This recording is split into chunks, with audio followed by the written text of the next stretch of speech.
My name is Shannon Bowen, and today is January 8th, 2004, and I'm here with Mr. Harry Herbold, and I'm just going to ask you a couple questions.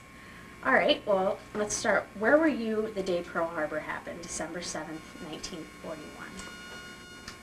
I would have been a 41, let's see, I would have been a sophomore in high school at Somers, New York. Did it affect you directly, or?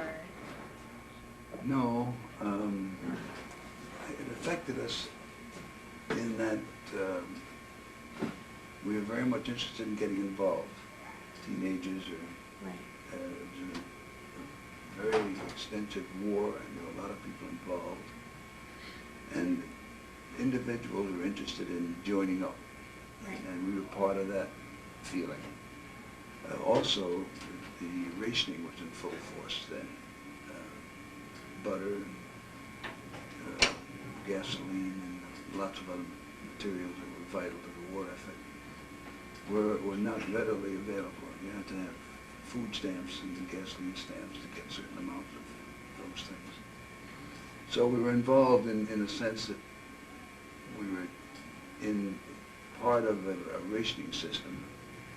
We were also and part of the enthusiasm that grows as time goes by, because then, at that time, we were pretty much losing the war on the defensive, and things were critical.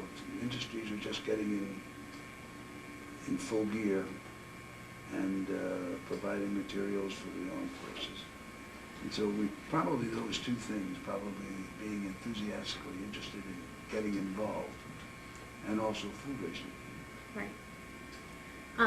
How do you feel, when did you feel passionate, like when did you join up? You did? Well, when I was a 17-year-old senior, and I went in and joined up when I was a senior, but they wouldn't take me. They said you had to be 18. So I joined up when I was 17, and then I was 18 in August. I graduated in June of 44. And I was called up in August of 44. So it didn't take long for them to catch up with me. In fact, I wrote a letter requesting immediate induction. Amy Hogan, your mom's at the attendance office? Amy Palmer, excuse me. And they obliged me by calling me into the Army by the 22nd. So I was 18 on the 13th of August, and by the 22nd I was in. From there, where did you go? Well, basic training at Camp Croft, South Carolina for 16 weeks. It was originally 17 weeks, but while we were in our last week of basic training, the bulge occurred. And they immediately increased the call for particularly infantrymen. We were taking heavy losses in Europe. And they were constantly sending replacements over. So at the end of the 16th week, we got immediate call to march back to camp. At noontime, a jeep rolled up, and we heard that we had orders to move back to camp. So from noontime that day, we stopped our basic training, the 17th we did, and marched back to camp, arriving the next morning about 5 o'clock. At that point, we were informed as to what was going on, the bulge and so on, and that we were going to be shipping out early. So from Camp Croft, we were given a few days off to go home, and then reported back to Camp Shanks, New York, where we were given equipment and uniforms and so on, and were taken to a ship, which I found out later was the Queen Elizabeth, and shipped overseas. Well, you said you were informed about the Battle of the Bulge, but as a replacement, did you really feel that you had a good grasp of what kind of situation you were entering? Not really. You don't fully grasp that sort of thing until you're involved. Right. However, we were involved in this enthusiasm that I mentioned to you, because being 17-year-olds and 18-year-olds, we were very eager to take part, and we were aware of the fact that things were not going all that well up to the bulge began in December. December 16th was the actual beginning of the battle. And up to that point, we had moved into France, and were moving toward Germany, and the tide was beginning to turn in our favor. We had some bad experiences in Italy, and of course the Japanese, the war with Japan was going on in the Pacific. But we did begin to have some success. However, when the bulge occurred, there was an immediate need for replacements, because the turnover was terrific, particularly with infantry. Very heavy turnover, and there was a need for riflemen.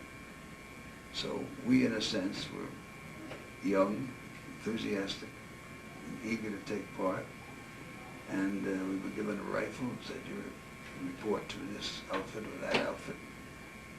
And at that point, we became combat infantrymen. From the Queen Elizabeth, where did you go? Where did you land initially? When we first got on the ship, we really weren't aware it was the Queen Elizabeth. We were loaded into a train and taken down to the docks and marched through an entryway at the side of the ship, but not knowing anything about it until we actually got on board and started to ask some questions. That was in the New York Harbor. And when the ship was loaded, we went over to a town called Grenick, Scotland, which is right near Glasgow. We couldn't go to Glasgow because the ship was too large for the Glasgow docks. So they let us off at Grenick, Scotland, and from there we got on a train down to Southampton, England. From Southampton, England, we got on a smaller boat and went over to Le Havre, France, and reported to a center called Lucky Strike. It was a camp, really, where the troops were assembled. And this would have been early January of '45. Now, your first couple of days of combat, how were your experience compared to what you thought they would be? Well, we were assigned, because at Camp Lucky Strike, you were assigned out to different units as needed. And they sent us, we didn't know we were going to the 35th Division at that point. We just simply knew we were going to assigned to an infantry unit. That was at nighttime, and we marched from there up to where we got on some trucks, and then were transported up to the front with the division.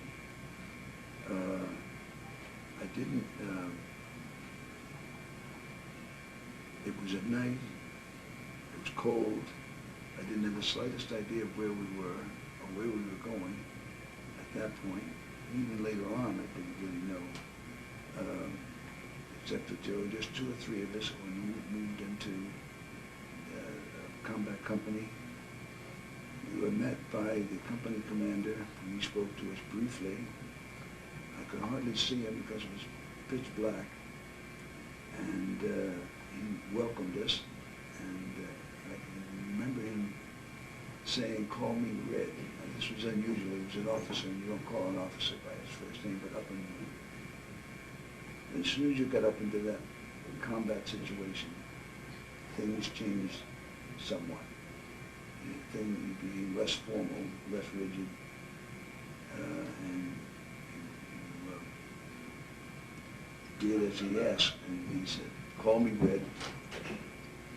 But I never saw him after that, so I don't know what happened to him.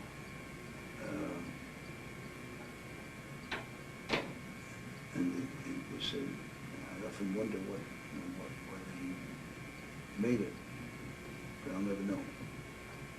Right. It sounds as though you kind of developed a feeling of brotherhood while over there. But did you ever lose any of your close friends that you knew of? No, because I didn't get to know anybody. I was actually in combat only about 2 months, from about early January, February, March, into late March, early April. And I got to know one soldier, but I don't know what happened to him either. It was very easy to become separated, because people were wounded and killed and shipped right back to a field hospital. I met, and Frank Ferretti was his name, and he and I we were both brand new, but we kind of latched on to one another. But as I said, by the time that I became ill and was sent back, I lost track of him. I had any idea what happened to him. And I tried to contact him through the organization I belonged to, the Battle of the Bulge organization, but I never could get any response. I felt really badly about that, because you have the feeling of camaraderie, but at the same token you can't get too close, because maybe that fellow you were buddying with won't be there the next day. Right. Yeah. Okay. What was, you said you were ill and you were sent back? Yeah, What I were had you... hepatitis.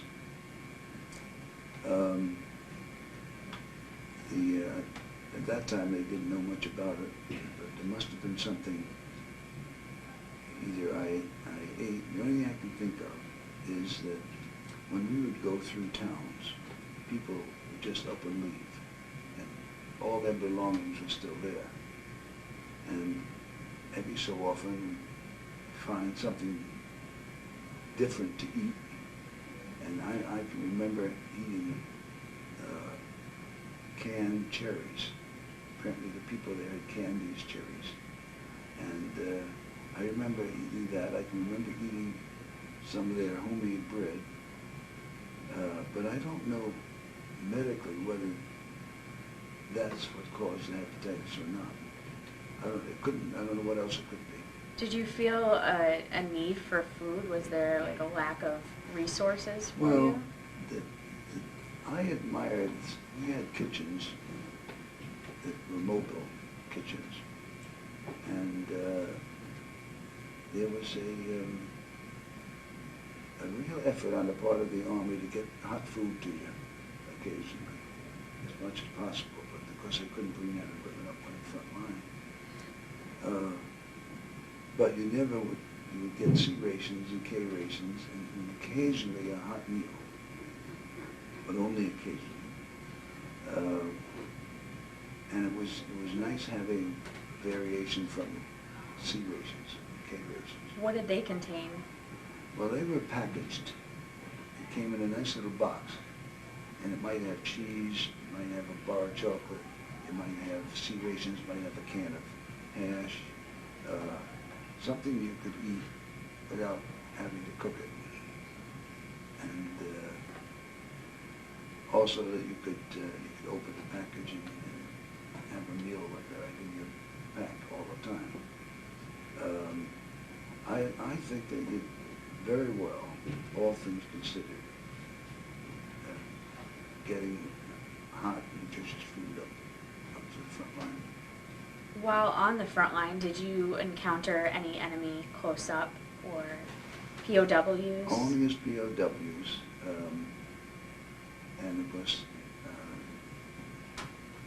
along the way, and see bodies, dead soldiers, not knowing whether they were American or German, really. In fact, the first night we joined our outfit, my first experience with a dead soldier was seeing this man lying in the ditch. And I thought, hey, I wonder what he is, or who he is, or what he's like, and what his family is like, and is he American or is he German? I never knew. But you would see, the Army also did a good job of bringing these dead soldiers back and getting information back to the families. But on several occasions, I was able to observe the POWs. At that point, a lot of them were surrendering and would come back and be a whole truckload of POW heading to the rear. It was a sad experience to just see dead people, knowing that they were GIs just like yourself, even if they were German. Right. You seem to have a feeling that the Germans were humanized toward people like you, while, as opposed to the people who were fighting in the Pacific, feel a little bit more animosity toward their Japanese enemy. Japanese are brutal. Certain units of German army could be brutal too. Now, during the Bulge, in the early stages of the Bulge, when they came up around Bastogne, one of the SS outfits really massacred a group of about 80 American soldiers, machine gunned them down. That was not the usual. The regular army men were not like that. They were a little more humane. And also I read where the prisoner of war camps were more brutal. The Japanese camps were more brutal than the German camps. Of all the prisoner POW camps, the Japanese were most difficult to deal with, and were really, really very brutal. Okay. While you were on the front lines, what did you and your friends talk about, or you and other fellow soldiers? Oh, if we got information from back home, we shared that. That was something we did quite frequently. But we read our letters, and it was comforting to hear people read from these letters. Aside from that, we're going to get a hot meal tonight, or aren't we? Where can we find a place to sleep? Are we going to have to dig a foxhole, stay in a foxhole? Are we going to be able to go in the cellar of a home, find a place that's fairly warm? Because there was no heating system at all. There's no place you couldn't build a fire. Please disregard the fire alarm when it goes off. They will be testing the unit. Please disregard the fire alarm when it goes off. All right. Continue. Go ahead. If you can continue, you can. Sure. It's going to get a little loud in here in a minute. What? So we'll wait till it starts and we'll just pause. Okay. Okay? All right. I forgot where we left off. Okay, you were talking about how your fellow What soldiers we would... talk about. We shared information from back home. That was important. It's important for morale for everybody, even if you're listening to somebody else's letter. That was important. Where we were going to eat, where we were going to sleep. Because you never knew when you were going to move out. You'd settle down to find a cellar that was dry, and try and get some sleep. But at any time, they'd say, okay, let's go, and all off you go. You never knew when you were going to be on the move or where you were going.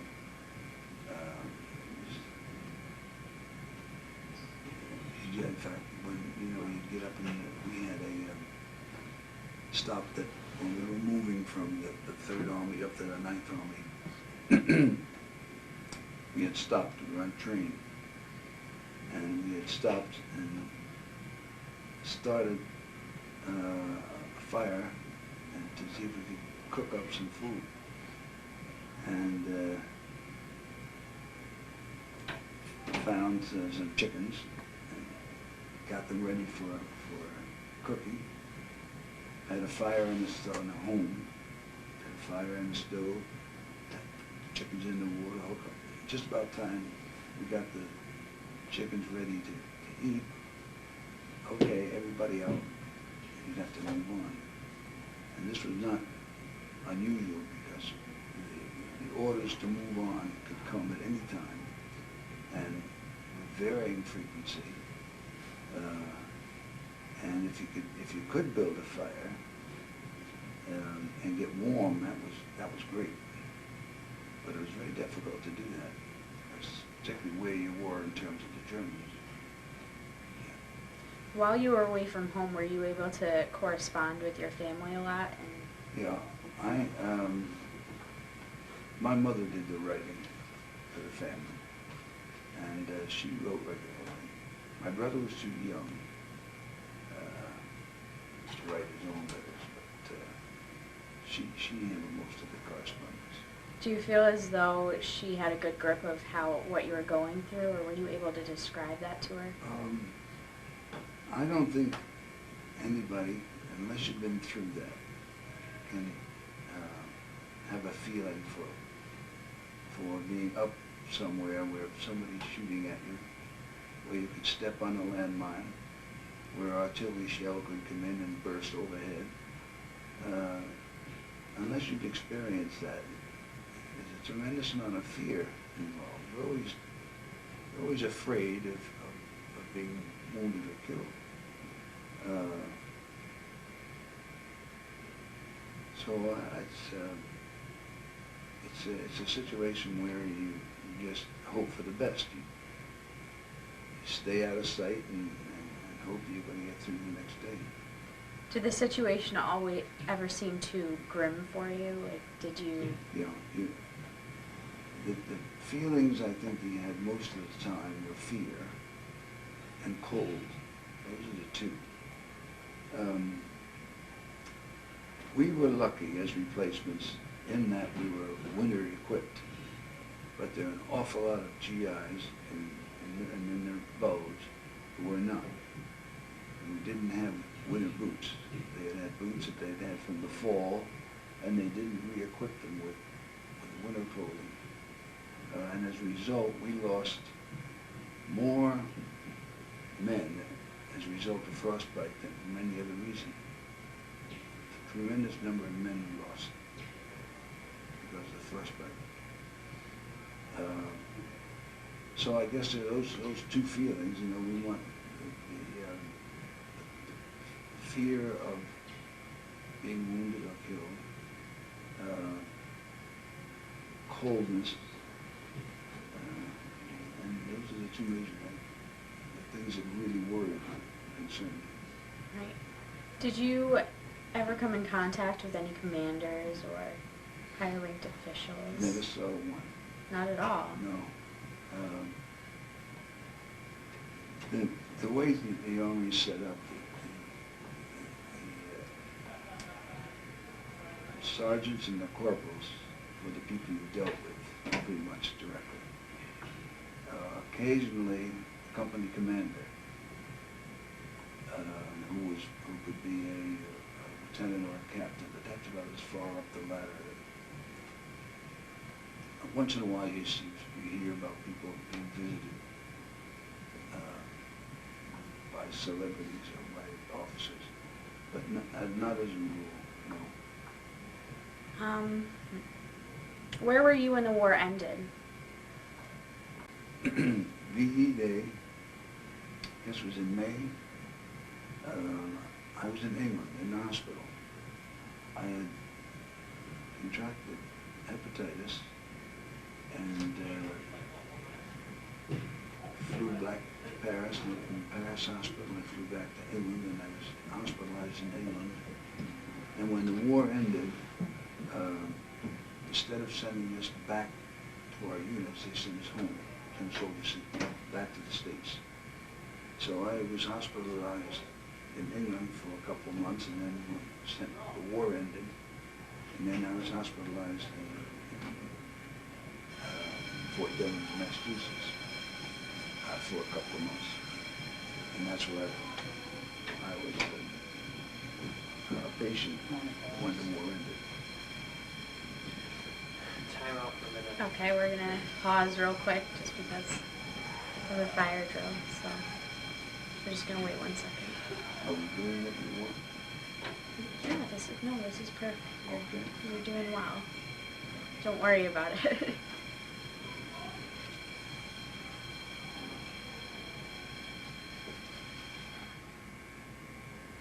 All right. Where was I? Where were you, rather? England for 2 months. The war ended in May. That put me back to Fort Devens, Massachusetts hospital for 2 months. And that would be May, June, July, something like that. How did you feel about the use of the atomic bomb? I think it was a terrible thing for the Japanese, but I think it certainly, from what I've read, it shortened the war. You ask people who know about this seem to favor the fact that it was a necessary evil, that we needed it to end the war sooner. And if we hadn't done it that way, it would have lasted much longer, and we would have lost many more people, because the Japanese would have really put up a fight when we got close to the homeland. Right. So I think it was a necessary evil and unfortunate, but we had to do it. Post-war, what did you do as soon as you got home? Well, after the hospital, I was assigned to, when I first came home from overseas, we had a 7-day leave. And of course I spent that at home, visiting. And then after that, I was assigned to Fort Oglethorpe, Georgia, and then up to Fort Bragg. And I was doing counseling work at that point. GIs had we had a point system, and you got points for being overseas, you got points for being in combat, you got points for a lot of different things. And then these points would be added up, and the one who had the most number of points would be discharged first. So that someone who had medals and experience in combat and overseas experience, they all added up to a certain number of points. As compared with a new recruit who came in with no points at all, the one with the most points would be discharged first. So I was involved and part of that discharge system was interviewing soldiers who were leaving, and we were asked to make them aware of the benefits of being a GI. Now you're out, what's available to you from the government. And we'd interview these people, and that would be part of their discharge. And I did that until I was discharged. Did you still have that positive feeling about the government and about what you had done after speaking with other GIs? Were you able to encourage them or to give them advice? they were all anxious to get home. I mean, that was a universal feeling. I don't think there was any bad feeling about the service, but they had, the war was over and it's time to go home and start life anew. So I didn't feel that there was a lot of negative feeling about the Army, Right. After you were released from the armed forces, what did you do from there? after the Armed Forces. Yes. Well, I was discharged, I have to think now. I was discharged in All right. for June of '46. Yes. And I had a great high school experience and a great high school principal. In fact, he was responsible for me getting to college. And I got out of the Army in June of '46, and I ended college in September of '46. And he pretty much made all the arrangements for me to get from his point of discharge to ending college. And where did you go to college? State College at Cortland. And what did you major in and what's your occupation? I was a phys ed major, and my first job was out at Randolph, New York, and then from there I went to Plattsburgh, and I was there in phys ed, and I decided I wanted to be an administrator. So during this time, went back to school and got my master's, and soon was certified in administration. And then from after Plattsburgh, a year and a half of Plattsburgh, I came to Glens Falls and got a job at teaching science here at a junior high school. And then from that, I taught science for 2 years. Then I moved to 5th grade, which I thought I wanted some experience at the elementary level. I moved to 5th grade at Jackson High School at Glens Falls. And then when they opened up the new Kensington School, I became principal at that school. Had quite a career, it seems. How do you feel about our involvement in foreign policy now and our involvement in Iraq? Well, I wish Mr. Bush had handled things a little bit differently from the very beginning. I think he mishandled it, and I think we're in it now. I don't know. I think we almost have to stay in it and do what we can to straighten things out. But I'm not at all pleased with Mr. Bush. I'm not going to vote for him. But, I see. I had to ask you a couple questions. When is your birthday? I forgot to ask you at the beginning of the interview, so. oh, August 13th, 1926. And you were born where? Where? Yes. New York City. Okay. Me too. Naomi, do you have any other questions? Were you aware of the concentration camps in Europe, Where? in Germany? I'm sorry. Concentration camps. Concentration camps. No. Were you aware of them? My outfit did eventually get involved, but I didn't. That was when I was sent back to the hospital. Did they liberate any when you weren't involved? They did. I wasn't with them when it happened, no. Dachau, I believe. I'm not sure about that. Right. Are you involved in any other, well, obviously the Battle of the Bulge organization, but are you involved in any other organizations or pertaining to the armed forces now?